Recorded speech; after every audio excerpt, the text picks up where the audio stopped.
ఒక చిన్న కోతి పేరు పంచ్ జపనీస్ మకాక్ జన్మించిన కొన్ని రోజులకే ఆ చిన్న ప్రాణం ఒంటరైంది. అమ్మ తనను దూరం చేసింది. గుంపు తనని అంగీకరించలేదు. చుట్టూ కోతులున్నాయి. కానీ అతని ప్రపంచం మాత్రం నిశ్శబ్దంగా మారిపోయింది. ఆ చిన్న చేతులు ఎవరినో వెతికాయి.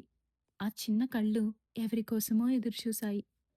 అప్పుడు జూ కీపర్లు ఒక చిన్న ఒరంగిటాన్ బొమ్మ తనకు ఇచ్చారు. అది కేవలం బొమ్మ మాత్రమే కాదు. అది అతని ఒంటరితనానికి ఓ ఓదార్పు. పంచ్ ఆ బొమ్మను అమ్మలా గట్టిగా పట్టుకునేవాడు. విడిపోకుండా తనతో లాక్కెళ్ళేవాడు. రాత్రిళ్ళు తన కన్నీళ్లను దాచుకుంటూ దానిని కౌగిలించుకుని నిద్రపోయేవాడు. రోజులు గడిచాయి. ఒకరోజు మిగిలిన కోతులు పంచ్ వైపు అడుగులు వేశాయి.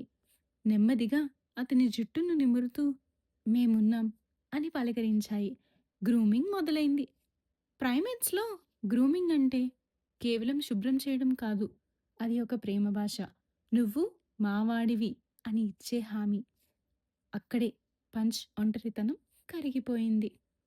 పంచ్ కథ మనకి చెబుతుంది ఏంటంటే, జంతువులకు హృదయం ఉంటుంది. వాళ్లకు బాధ ఉంటుంది. వాళ్లకు ప్రేమ అవసరం ఉంటుంది. గాయాలు ఒక్క రోజులో మానవు.